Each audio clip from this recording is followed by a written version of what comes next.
Welcome to the Daily Dizzle for Tuesday, July 12th, 2011. Tommy Dizzlemits here as always. Hopefully you guys didn't miss us too much yesterday. Today we got to look at the weekend box office actuals. We're also going to talk a little bit about some upcoming movie news. But first we're going to start on the television side of things. If you guys haven't heard, I'm pleased to watch Combat Hospital because, you know, it's like a Grey's Anatomy just set in Iraq. But it doesn't mean it's a bad show. One of the best reasons to watch it is the fact that Casey Jones from the Ninja Turtles is employed as one of the hard-ass doctors who leads the hospital. But in the week since that revelation, it's becoming very apparent that whoever casted the show is definitely trying to lure in the 20-something audience who grew up around the 90s. Not only do you have Casey Jones from the Ninja Turtles, but you also have Tucker from the Midnight Society. Anyone who watched Are You Afraid of the Dark? He was the little brother who took over, and then they did the reboot, and it only lasted for a season. But still, he was little brother, and he was awesome because he was on the original run. He's one of the surgeons on the show. Not only that, but last week they had Tiara Carreri, who most of you would know as Wayne's girlfriend, Cassandra from Wayne's World. You might even know her as the voice of the mom from Lilo and Stitch. She made an appearance last week, too. In other trashy TV news, though, there's been a lot of talk about the Jersey Shore lately. Now, the drama all started when MTV shipped all the Jersey Shore cast members back from Italy, where they had just filmed the 4th season, and instead of letting them, go about enjoying their summer, they locked them right back at Seaside, and we're like, hey, yeah, we're going to shoot that 5th season right now, so you guys can't even go home. There were a few cast members who had prior engagements who were allowed to leave for that first weekend, and then right when production started, a few of the other ones were getting a little bit homesick. Once they brought the family members in to visit during the first week, Vinny decided he had enough, left the house. A week later, he's back in. During that week, Situation was threatening to leave. It's all just a ploy to get more ratings, especially the fact that, okay, you're talking about the shit that's going on right now, and that's not even going to air until at least January at the earliest. They still have the Italy stuff from earlier in the year to go through, which includes Snooki, hitting a police car and things like that. So at the very least, even if it's bullshit drama, if people are still talking about it, it's still going to raise the ratings for it, and it's just going to build up anticipation for it that much more. Now to the weekend box office. As expected, Transformers did hold on to the #1 spot, making just over $47 million in its second weekend. Had a drop of just over 50%, which for a modern-day summer blockbuster, normally you can expect at least 55–60%.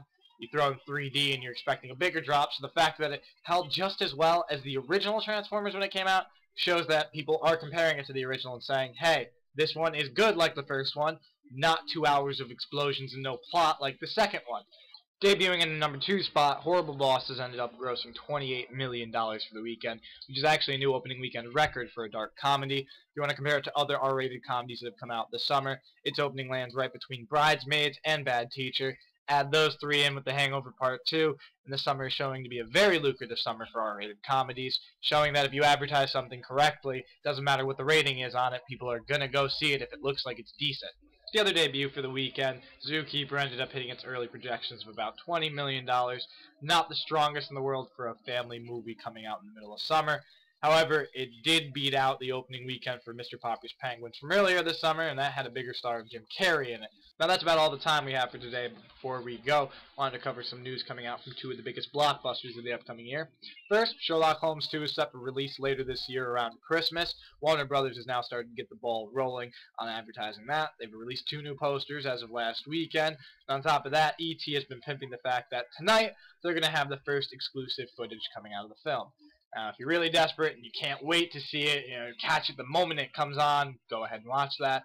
But most of us are probably just going to wait until the footage ends up online later on in the night.